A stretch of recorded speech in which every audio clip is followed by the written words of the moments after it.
everyone. I'm Barbara Ham-Lee. In Virginia, we love our peanuts. Roasted, shelled, salted, souped. Peanuts are a staple in the Commonwealth and around the nation. Suffolk and Western Tidewater is peanut country, an area full of farmland and history, including the history of Black peanut farmers. Their story is one of resilience, hard work, disappointment, and triumph. From the African-American farmer from Southampton County who invented a peanut picker that revolutionized the industry to Black farmers today who struggle to stay afloat. The plight of the Black peanut farmer is a riveting story. And it's next on Another View, right after this news from NPR.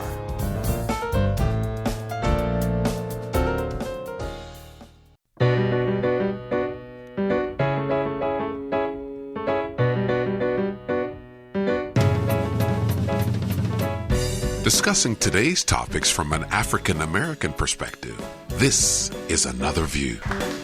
Good afternoon, everyone, and welcome to Another View. I'm Barbara Ham-Lee. We have an exciting show for you today. I have two gentlemen here in the studio with me who's going to tell us all about farming. Believe me, it's fascinating. But before we get to them, let me tell you about two things that I think that the community may be very interested in attending. One is the celebration of the 151st birthday of ragtime composer Scott Joplin.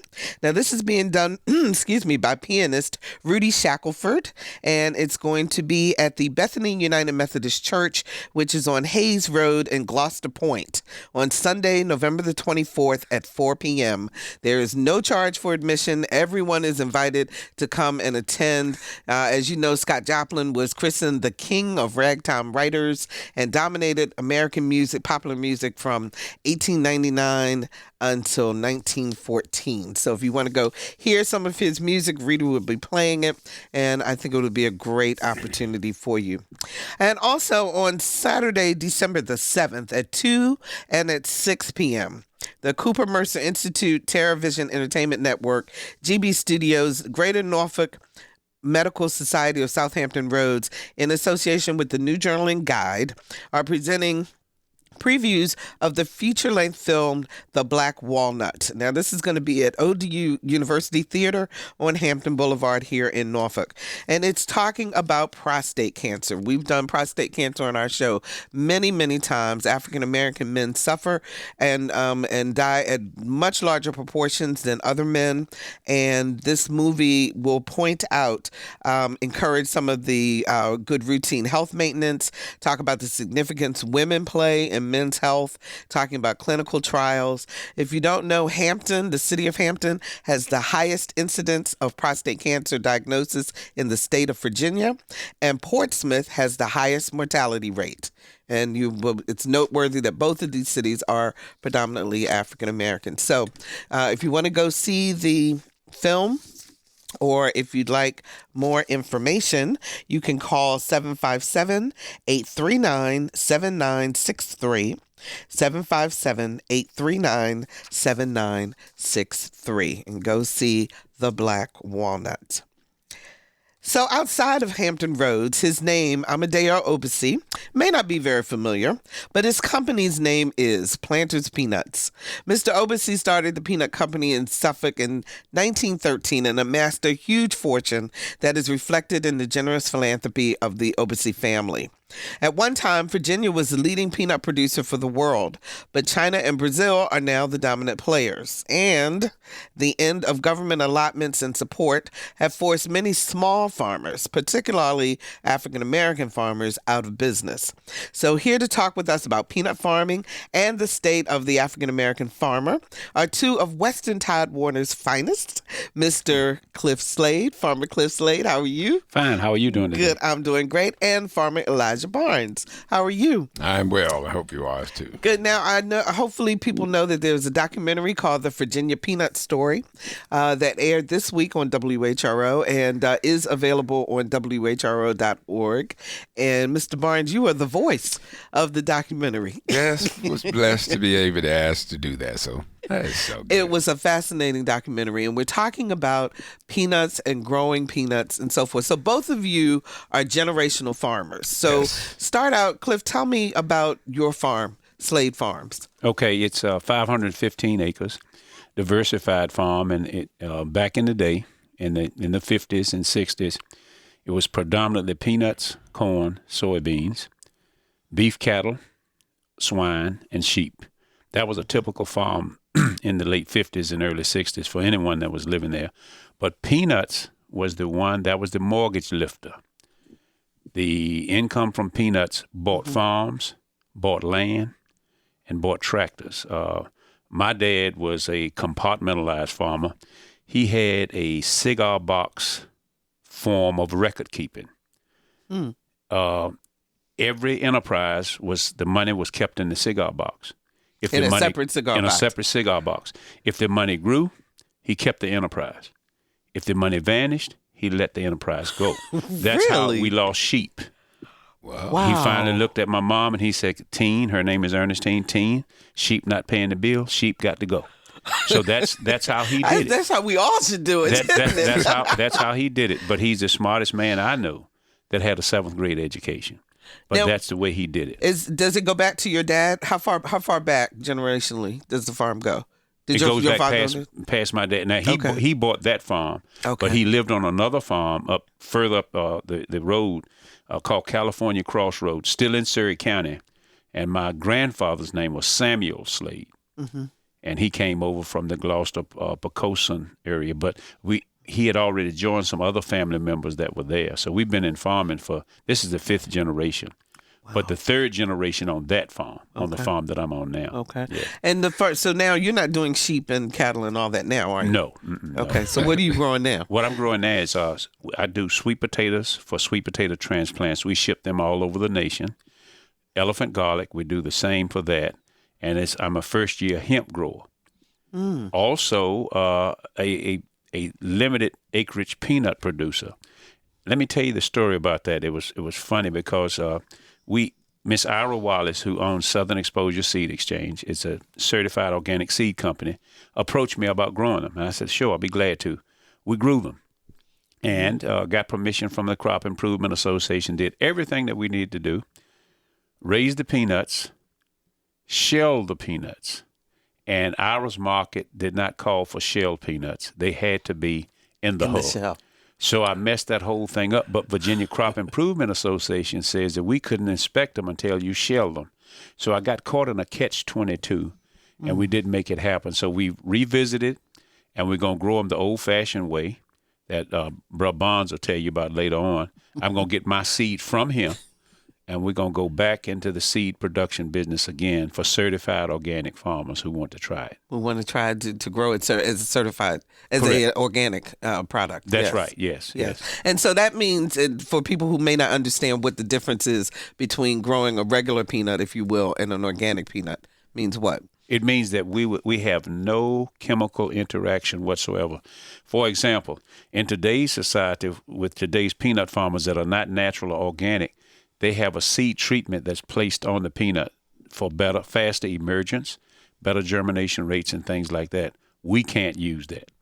So what we have to look at is soil temperature. Those farmers that are going to use treated seed, they'll start planting some of them the last week of April, the first week of May. We'll look at around the 20th of May because we want the soil temperature up higher so that we get fast emergence and we go from there. But it can be done. I've done it, but it's challenging to grow organic. Very. Now, back when your dad was farming, wasn't he growing organic? He was growing. We didn't call it organic. You didn't call it that then. But he was growing organic. That's right. Where are Slade Farms? Where is Slade Farms? In Surrey, Virginia, near Baker's Castle. Yes, right off of Route 10. Okay. All right, Reverend Barnes. And I'm on the other end of that spectrum. Just glad to be here. My history, my family goes back to at least my 4 generations of farmers.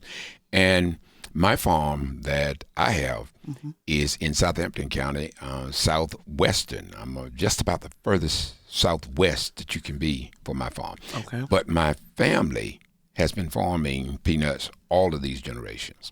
Only peanuts? Or other things too? Yes, we did corn and we did watermelons and, at that time, soybeans were considered hog feed. It wasn't even considered food consuming for human consumption.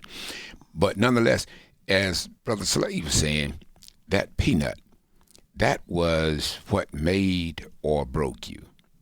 And it taught the values not only of earning a living, but it taught you the value of working diligently and then receiving a reward for it. The peanut at that time, you could determine how well you did next year, well you live next year, according to the crop that was produced this year. And a portion of my father's crop every year was set aside for what they call certified seed. That seed could not have any chemical on it, and it could not be heat dried. It had to be dried on the shock or the pole or stack. And the reason for that is when it is heat dried, it loses a lot of its flavor as well as its germination. But when it is pole dried, the germination goes way up and the sweetness is uncompared. That's why I still do that on today. I still raise. So when you plant the seed, the seed. How long does it take to grow from planting until you harvest? What's that amount of time? Well, roughly between 120 and 150 days, depending on variety. Okay. And, we have some new varieties now, but back in the day, it was almost a full 150. That's why you plant it, mid-May, and you harvest it about mid-October. So when you pull them up out of the ground, then I saw in the documentary, so you're stacking the vines. Right. Am I saying that right? With the peanuts. Okay, with the peanuts on them. On this, it looks like little mountains yes. that are all throughout the farm. And my father taught us a lesson when shocking peanuts, and that's what I was saying in the documentary. Yes. He says you got to build that shock. You don't just stand on one side and put it all up. You go around and around, and you build it layer by layer so that as it rains, the water would drain off to the outside and not affect the peanuts on the inside. What about bugs and that kind of stuff then, if you're not using chemicals and all, or is that just the natural part of the growing? That's a wrestling thing now because without, and I have a large problem with it because I'm a small farmer and I try to do it organically responsible. But you have things, molds and funguses and leaf spots, all of these things that some of them we didn't even have back in the 50s and the 60s. Wow. Hadn't ever heard of sclerotinia and white mold and black root rot. Hadn't heard of it. But because of chemical applications and the way that we are doing now, we actually generated some problems for ourselves that are now soil-borne diseases that continue even to this day. So you have to work around that in terms of growing organically. And it will cut your crop. Last year I had an extreme problem with leaf spot. Didn't treat all summer long, didn't do anything. And just before harvest, the peanuts almost went naked. And I went, which means? No leaves. No leaves. Just a little stem sticking up. Oh. So I went to the extension agent and I asked him what would be the damage. He says, as long as you got about 40% leaf foliage, the pegs will stay on. But once you go below 40% foliage, you're going to start losing peanuts on the bottom side. So there's a whole science to this in addition to what you learn instinctively. Time. Yes. Now, he mentioned pegging, and I just want to throw this part in there. This is the educated part of Slade Farms. When a peanut plant blooms, sends a yellow bloom, correspondingly, there's a white root that goes into the soil.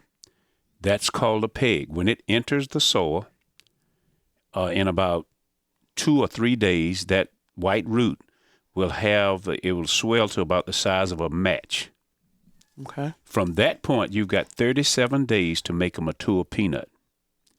What farmers have to make decisions on, the varieties we used to grow pegged all the time. You had to decide when it was the best day for you to dig, on your farm, and there's a way to do that too. But 37 days, you always going to get ripe peanuts. So you always had ripe peanuts. So where's your best yield? Is it digging October 1st or is it waiting till October 15th? there was a way that we would do that, looking at the stain in the hull when we popped them I was going open. to say, there had to be something that you guys were looking at to try to figure that out. Yeah. Okay, so my understanding, from doing some research, the number of black farmers in America peaked in 1920 when there were 949,000 farmers. Okay. Today, of the country's 3.4 million total farmers in the United States, only 1.3% or 45,000 are black. And that's... So you guys are a rarity now compared to even when you were growing up in terms of the number of African American farms. So what happened? Well, opportunity, problems with availability to finance, to be able to grow your farm, bad year. Some of us didn't have the education that was necessary to allow us to be able to recognize and be a part of the changing economy. Mm-hmm. So as things change, we needed to get educated to learn to deal with some of the things that was coming. And then you had the mass migration that left the farm, people vowing that if I ever get away from this farm, I'm never coming back. and it was a real thing that happened. Out of all four of my brothers, I'm the one that just had a passion for playing in that dirt. Mm-hmm. At 6 years old, my father set me on the tractor for the very first time. At 6? At 6 years old. And I was hooked. Wow. Mm-hmm. I couldn't even reach the clutch. My father said, son, I want you to stand up here. When I tell you to stop, jump down on that thing right there. Because I couldn't reach the clutch. Mm-hmm. He said, when I tell you to go, jump back up in the seat. It was a Cialis Channel. Okay. And so when you grow these peanuts, do you take them over to, since Planters is in Suffolk, for example, or there are other large peanut companies, is that where you go to just take your peanuts and they buy them and there you go? Let me feel this for just a little bit. Help yourself, please. The problem that we have today is that with the big seed companies, you have to sign contracts and you are growers for those seed companies. When we were growing up, each person raised their own crop and you marketed your product. That's no longer so because you're under contract. Everything that you raise, you have to sell to the seed companies that you're under contract with, which pose a monumental... Well, does that give you a guarantee then? I mean, is there a certain amount you have to deliver if you're under contract? Whatever you make, and you give a idea of what you think you're going to make. Okay. But there's a catch-22 in that. Okay. Because if you are under contract for, and I'm going to use this number, 4,000 pounds per acre, and you got 100 acres, and you have a year like we had this year where people were making 6,000 pounds per acre, you were getting your guaranteed price for the 4,000. The other 2,000 pounds to the acre was almost a giveaway.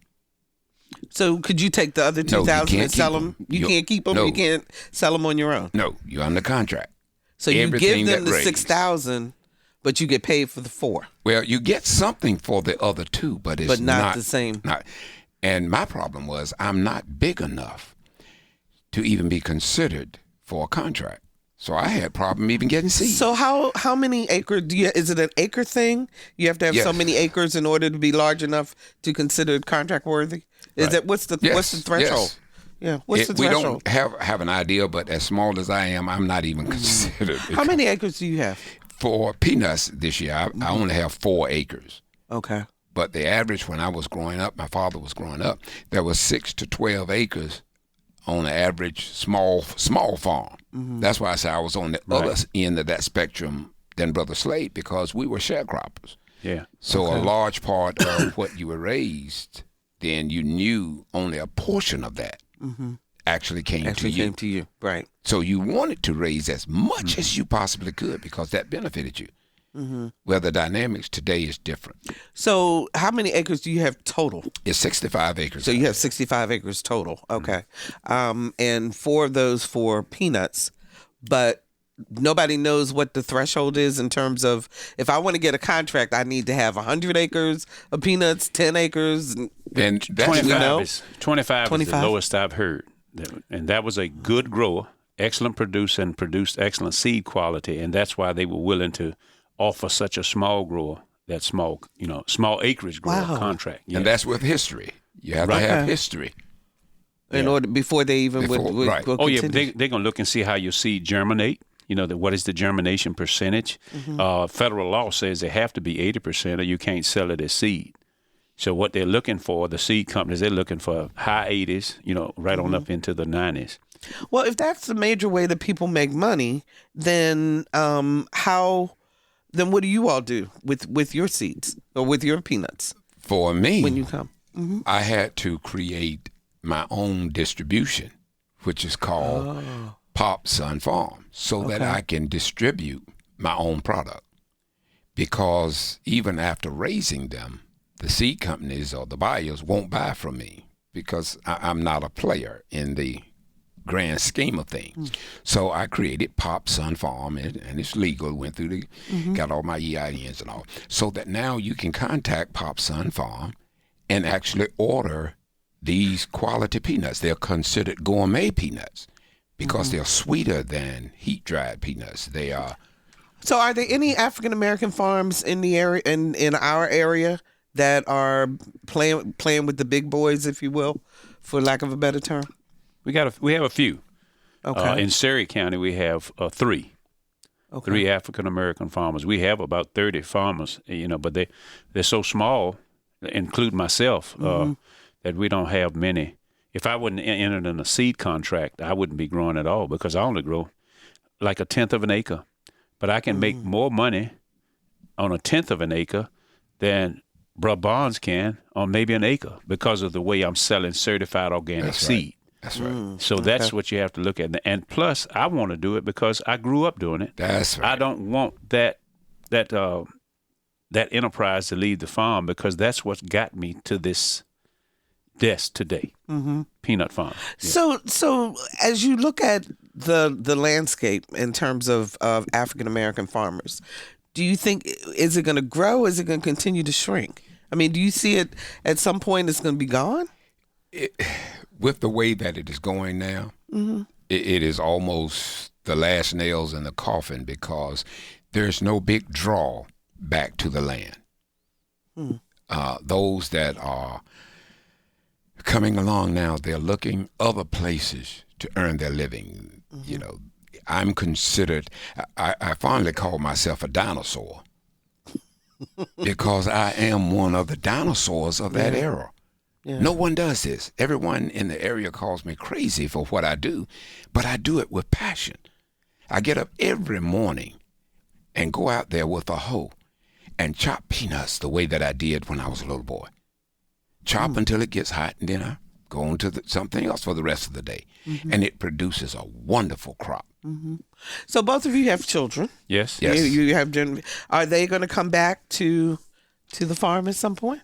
I hope. But right now, the light bulb hadn't come off yet. But I hope that it will come off at some point. When my children get near their retirement age, because we always laugh and say you all are getting older, but Daddy is too. But it's just one of those things. And for me, it was like I want to get away from there. In 1971, I told my daddy if I got grown, 2 things I wasn't gonna do. I wasn't gonna farm. And if I farmed, I wasn't going to raise no damn sweet potato because they were the 2 things. And look at what you're doing. And look at me. And then I went to Virginia State and majored in agriculture out of laziness. I said, I don't even have to study. My daddy has taught me everything that I need to know about agriculture, so I'm going to go up here and party. Well, that was a lie that I thought about. But once I did it, I was considered the book farmer. Still had no intention of going back to the farm. But then a magnet pulled at my heart. That's all I can say. And one Thanksgiving, we were sitting in the house eating Thanksgiving dinner, and I said, Daddy, can I get that little small piece over there so you can square your field up? And he said, well, he called me Sonny Buck. What are you going to do with it? I said, I think I'm going to try to raise a few sweet potatoes, and I might plant some peanuts. And he put his hand to my forehead. He said, you all right? I remember a young man sassing me and telling me if he ever got grown, there's 2 things he won't. You sure you want? I said, yes. And I've been doing it ever since. And like he said, I'm passionate about it. It's not a job for me. That's right. It's what I do. Right. That's the It's what difference. I wake up for. I can be laying in the bed and my wife will go to the restroom. When she comes back, she said, "You laying over there farming, ain't you?" I said, "Yep." Yep. That's exactly what I'm doing. Yep. If you're just joining us, we're talking about the plight of African American peanut farmers with generational farmers Clif, Slade, and Elijah Barnes. I want to know what a day is like for you all. I mean, start me from when you wake up till you go through. And let me start with you, Clif. Elijah, and then we'll go to you, Clif. My day starts off beautiful. I get up usually at 5:30 in the morning, and I fix a pot of coffee. See that right there. I get up, and once I do, and especially in the summer, I make up my hummingbird nectar and put out the hummingbirds. I go out on the porch as the hummingbirds come in, have that cup of coffee, and then I go out and I chop first. And I feed up. I have goats and I have chickens and dogs and all that. It's country farm. It's a functioning country farm. And then depending on what's the most important next step, whether that be cultivating, whether that be fixing a broken down piece of equipment or going to get some articles for the farm. And it's an all day event. And you're by yourself. Yes, I do yours by yourself. Wow. What's your day like? It's very similar from the time we get up. I get up about 5 in the morning. And one thing I do is while I'm drinking my coffee is check my phone, all my emails, answer those, text, answer those, return phone calls for those that I know are up. I know I can call Bruh Bonds. I can call him and I can call and talk shop and all and things like that. And then from that, my mom is 91 years old. My next chore is not a chore. My next joy is going over visiting with her for about 30 minutes. And I wait till my workers come. And I have seasonal workers. They don't work all the time. Okay. They come to work at 7 o'clock. We get them started doing the tasks that are at hand, whatever that may be. Most of the time it's weeding. Pulling weeds from things because organics, there is no weed control other than just pulling those weeds. So we do that. And during the heat of the summer, we're going to do that early in the morning, just like he said. And about 11:30, I would always have a different task to do for them to do under a shade if I can. That sometimes we just have to work through it, and take more breaks and things like that. And normally, it's a seasonal thing or whatever, but I never make it in the house until it's beginning to turn dark. That's right. My so you people really say, "Well, where's go Clif?" all the way through. Yeah, they'll call the house and say, "Where's Clif?" She said, "Well, it's not dark yet. He ain't coming." I can tell you right now. When it gets next to dark, he'll come on in. So this time of year is great because it gets dark sooner. So near about 5 o'clock, near about 5 o'clock, 5:15, my wife will have supper ready because she knows I'm coming in then. But there's never a dull moment on the farm, and it's plenty to do. Yeah. And see, on the other end of that thing, near the end of the day for me, after I've done that, I'm an automotive and diesel mechanic by trade. I went to Nashville Auto Diesel College. So I do my own repairs. I do all my own rebuilds. And many of the night I've spent to 2 o'clock in the morning rebuilding engines or what have you. And then you go back out and start chopping. And tell me what that means when you chop peanuts. What does that mean? It is using a hoe to get the weeds and the grass away around the peanuts so that without hitting the peanut. Without hitting the peanut. Oh, boy. Good point. Yeah. My father, normal way of grabbing a hoe, you grab it with both your fingers, and it wears a callus on your knuckle. Okay. But my father taught me, said, son, if you turn that hand over and let it rest in the palm of your hand and get accustomed to doing it that way, you'll never wear a callus, and you can chop within a quarter of an inch of the peanut, never chop it up. And so there's a skill to this. There is. Definitely. There is. And there's a joy to it. You have to be able to chop a row and look back with pride and know that you have cleared all the competition for that peanut. Wow. Yeah. So in the documentary, the farmers that were highlighted, they talk about the smell of the soil and the respect of nature. Talk to me about that and how that is a part of you. There's nothing any better. I feel like the king of the world when I'm sitting on my daddy's tractor, the same tractor, this 3020 John Deere. He bought it brand new in 1968. And I ride on that tractor right now. When something bothers me, I can start it up and talk to Daddy. And Daddy will get me, Daddy, what would you do in this situation? And it's always an answer would come from doing that. And it's just that feeling of accomplishment to take something as small as a peanut seed, and then you go take it through the harvest, and you've multiplied it at least 100 times, maybe 200 times. That one peanut seed can bring you 200 more peanuts. That's a feeling of accomplishment to do it. It's even better for Brother Barnes and I because we're doing it organically. So we're fighting against all of nature's wraths, the high humidity that we have here in this area, all kinds of things like that. We do have the new technology to help us, but I want to just talk about my days of chopping just briefly. Okay. We were met at the school bus the last day of school with a weeding hoe that Reverend Barnes was talking about. And we had to pull weeds out of peanuts. And they always say chop, but you did chop, away from the peanut.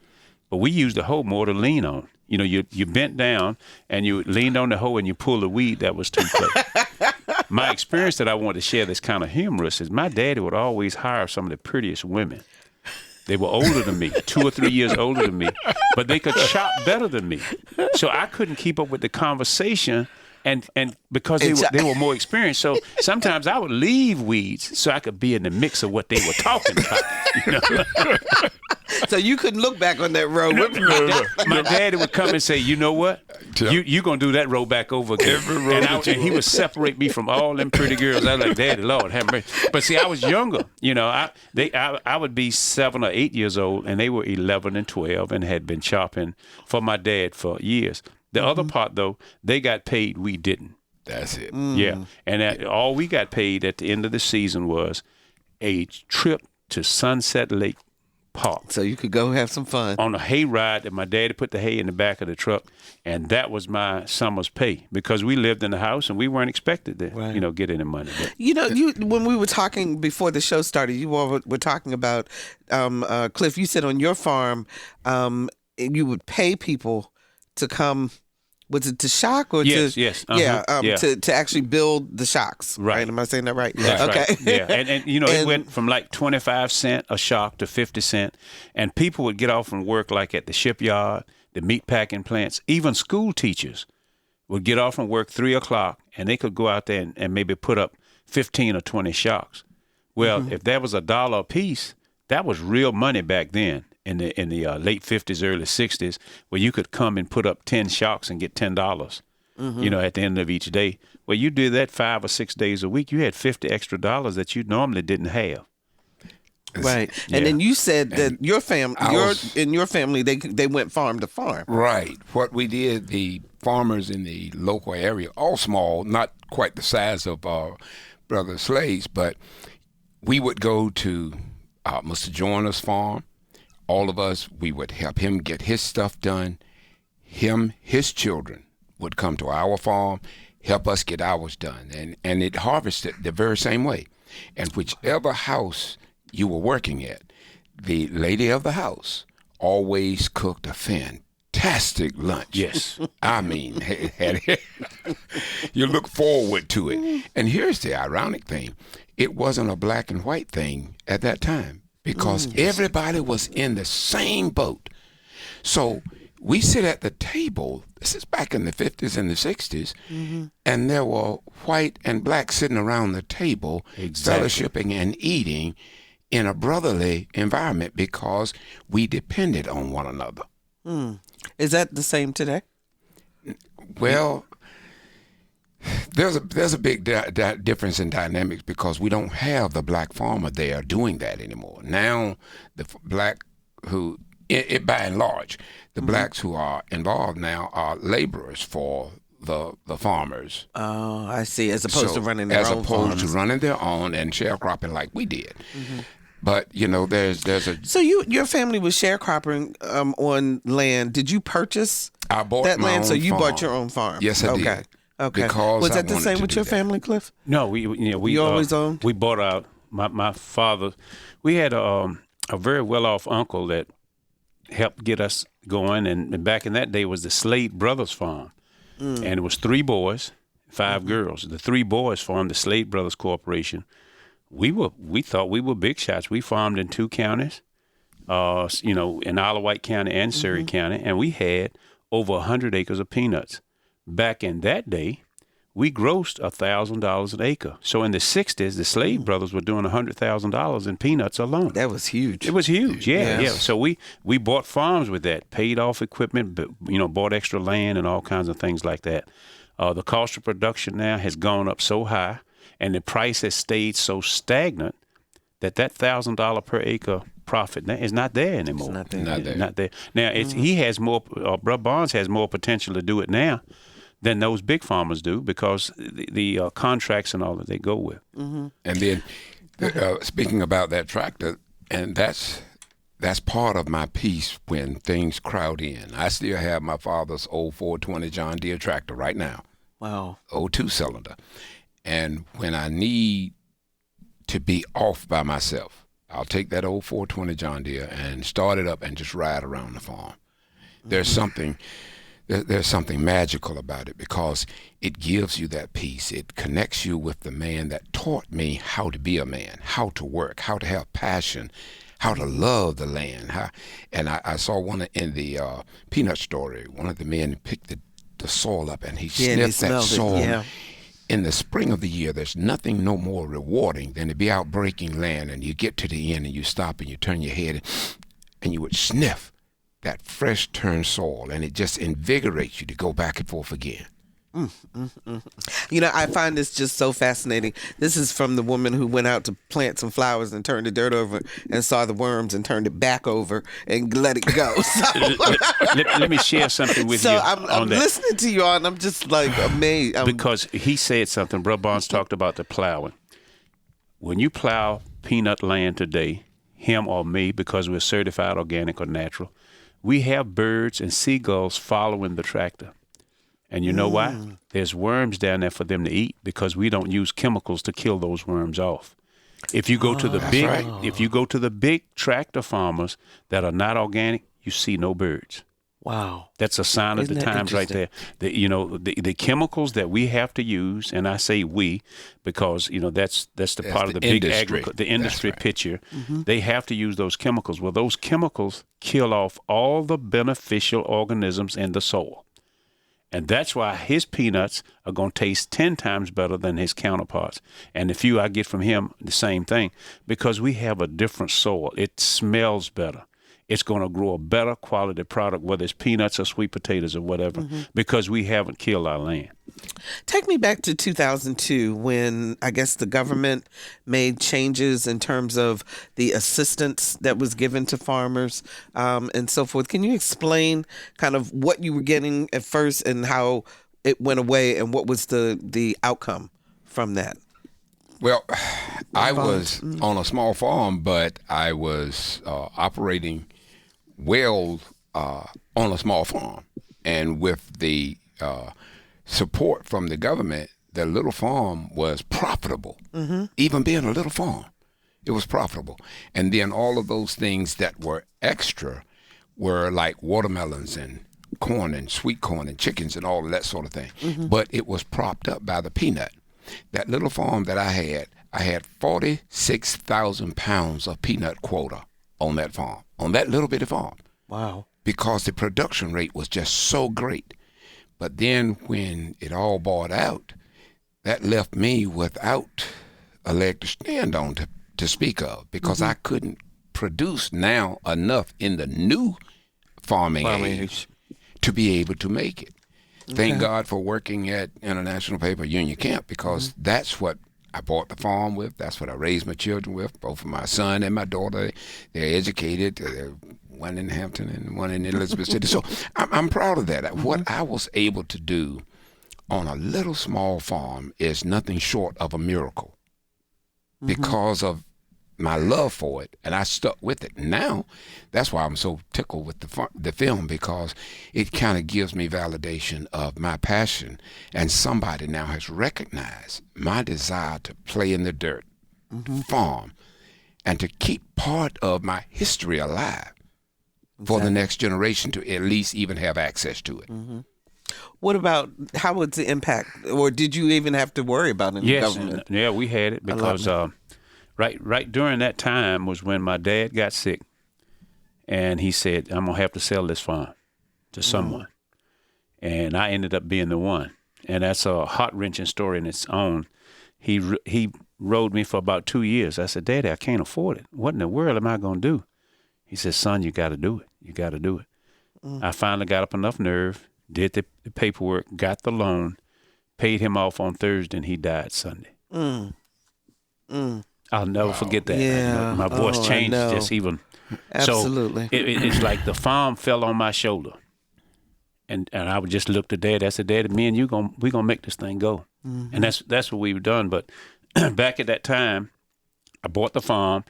I received a check for $22,000 that bowed from the government, so they would never do price support for small farmers again with the peanut industry. And that's where we are. As being a small minority farmer, that was nothing. We had some farmers in our county that got checks of almost $1 million. Wow. To get out of the business. But it was just the economy of scale. You know, I'm sitting here with 22,000 pounds of quota, and they sitting there with over $1 million. So they got a whole lot more money. They got a whole lot more. But I was glad to get that. And then I just branched off into other things. That other crop that I told my dad I didn't want to grow, or that when I got to grow. That sweet potato? The sweet potato. That's right. Because when I bought the farm from him, we were still raising peanuts. But and the profit margins were good, but they weren't all that good. So now we just have to find a way to do it. Did you do the cigar box? No, but I didn't do it, but kind of, sort of. I always kept, we looked at the end of the season when we did our taxes, we would look at each enterprise and do an enterprise analysis. And that's when I had to stop growing most of those things and go to vegetables, and then certified organics is what saved me. And selling organic vegetables at farmers markets is what my wife and I did that for about 10 years until I had 2 back surgeries. You guys keep saying certified organic. So is there a difference, I mean, in terms of who will purchase from you or whatever, this certification that you have with this? Yes, that and as well as price. Gotcha. For example, most of the time I can get at least twice more for my sweet potato transplants or my peanut seed, whatever. I can negotiate a better price. And there's a difference. I'm certified organic. I'm backed up by the paperwork and everything. I don't know whether Bro Bonds is, but he's just as organic as I am. I just have some papers I can show, and but I'll take his word. I know he's certified organic. But the difference is, in an age where people are so conscientious about what goes in the body, there is a direct correlation between consuming things with toxins and carcinogens in it that has been proven to produce cancers. So people being aware now want produce that's natural. That's why I do what I do. I raise watermelons. I have my own refrigerated truck to be able to deliver. I raise sweet corn. I raise butter beans. So do you guys sell your things at like farmers markets? Markets and that kind of thing? You have, or with stores? What about with grocery stores? Not many grocery stores will buy because they have contracts with their distribution centers. So I have a peddler's license location in Chesapeake, where I can go anywhere in Chesapeake and sell my whatever comes off the farm. So this year I'm going to be marketing peanuts. For all of y'all out there want to get some really great peanuts, Pop Sun Farm. So, well, we only have a couple more minutes left, and I want to talk about. I know, I told you it goes by very, very quickly. Would you do it again? Yes. If you had the opportunity. Yes. No questions. No question about it. Without a doubt. My mother looked at the film when it aired last night, and she sat and cried. She kept saying, "That's my son there." After all of these years of you struggling, son, to see her son on the television, on the Peanut Story, just made her day. So, Mom, beautiful. Here's to you. Yeah, that is beautiful. So, I know that there are small white farms also. Sure. I mean, obviously, are they struggling in the same way Do you see any difference, or is it just is farming? It's farming. It's farming in terms of if you're not a big player, in terms of the things that you have to deal with. Well, they get victimized too because of their size, and it's all about when do you get your loan if you have to work that way, or when do you get to market your product. You know, a small farmer like me and Bruh Barnes, we don't stand a chance to market our peanuts until all the big boys have marketed theirs. So we've got to stand way down in this line or create another market, and that's what both of us have done, you know, for their things with me. But I sell now to people that have CSAs, and I don't know whether you know what that means or not. That's called community-supported agriculture. Some farmers in our area have CSAs, and they will give, for example, $50 a week. You come by. Yes, and you pick up, whatever box. you've grown with the box of food. I would go to that CSA owner and say, what do you need to go in the box? And then this is the price that I want to get. And I said, now this week I've got cabbage to go in the boxes. Next week I've got bok choy. Next week it'll be squash or whatever. So they could depend on Clif Slade from Slade Farms putting that portion in the box. And then, you know, they would pay me for what I put in the box, but that rounded them out. And I just wasn't growing without a market. You know, I had one. But I just want to share this one thing with you. Mr. Willie Stringfield, I want to mention his name. Isle of Wight County, he grew his peanuts on shocks like everyone else. We had a seed germination contest. He would win it every year because his peanuts were never dried with gas. Wow. His germination rate was always 99.5%. And the other farmers the close second would be 91, 92. Wow. And they were like, you know, and I was just so proud of Mr. Stringfield at the time. I was like, he said, yeah, it's them shocks, it's hard work, boy, but that's what you do. And everybody, he made a premium on his seed. All of his crop was sold for seed because the germination rate was so good. And he was a minority farmer from Zuni, Virginia. Yeah. The stories are just, they just awesome. Keep going and keep going. Absolutely.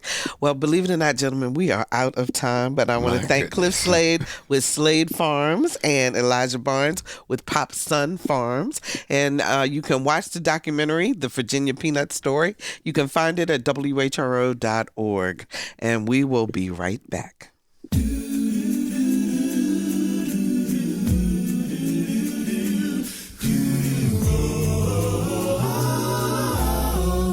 Hi, I'm Claude McKnight of the group Take 6, and you're listening to Another View. There's a new sun rising. I can see a new rising. You will keep me realizing you're the biggest part of me. And welcome back. Words like powerful, thought-provoking, and even disturbing have been used to describe the numerous paintings and sculptures created by Titus Kaphar. His work can be seen in museums all over the country, including a sculpture created for the American Revolution Museum at Yorktown's Forgotten Soldier exhibit. That's where our Lisa Godley sat down with the nationally acclaimed artist who shares why he wants to change the way we see traditional art. Titus Kaphar is a master at taking familiar images, those portraits that we've only ever seen one way, and forcing us to look at them differently. For example, his portrait titled Beyond the Myth of Benevolence was inspired by a famous portrait of Thomas Jefferson painted in 1800. But in Titus's version, the portrait is transformed into a curtain that partially covers an enslaved woman. Your eyes are immediately drawn to her brown skin, her green and gold headscarf, and her bare shoulder and leg. Titus says the goal is to shift your gaze.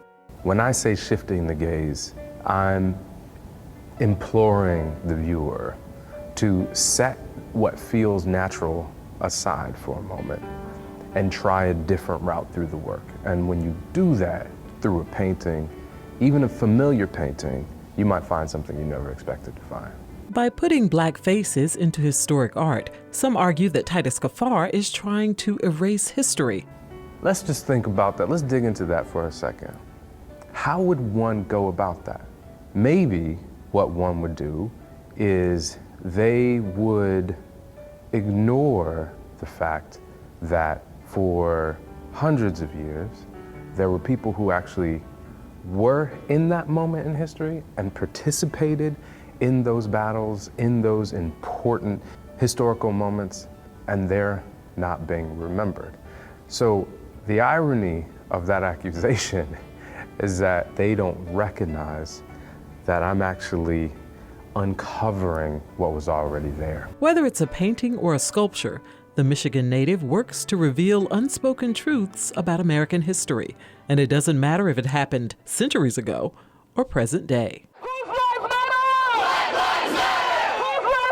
Titus used a black asphalt background and white chalk to sketch the faces of Trayvon Martin, Amadou Diallo, Sean Bell, and Michael Brown, one on top of the other, to symbolize police brutality. Titus creates much of his work at his studio in Connecticut, but we caught up with him during the unveiling of his commissioned sculpture for the Forgotten Soldier exhibit at the American Revolution Museum at Yorktown. Standing in the center of the room, your eyes are initially drawn to a large mold of George Washington. But Washington is not alone. Standing in front of him, superimposed on the glass, is the image of a black soldier. My intention is that we see both of these characters at the same time. We have this tendency to kind of write our history thinking about those people sitting on that horse. But there's a lot of other characters, those soldiers on the ground, that actually give their lives for the battles. In this particular exhibition, we're talking about the black soldiers who were by and large forgotten to history, erased from history. In 2017, he shared his passion for what he does in a TED Talk. I want to make paintings, I want to make sculptures that are honest, that wrestle with the struggles of our past, but speak to the diversity and the advances of our present. During that presentation, he used white paint and broad strokes to cover his replica of a painting that showed well-to-do people dressed in expensive clothes and jewelry. When he was done, only the enslaved youth who was standing attentively in the background was clearly seen. We can look at institutional structural power, and we can look and see the ways in which history has been erased. It hasn't been erased by some random black dude in Connecticut making paintings and putting white paint on it. That ain't how it works. For Another View, I'm Lisa Godley.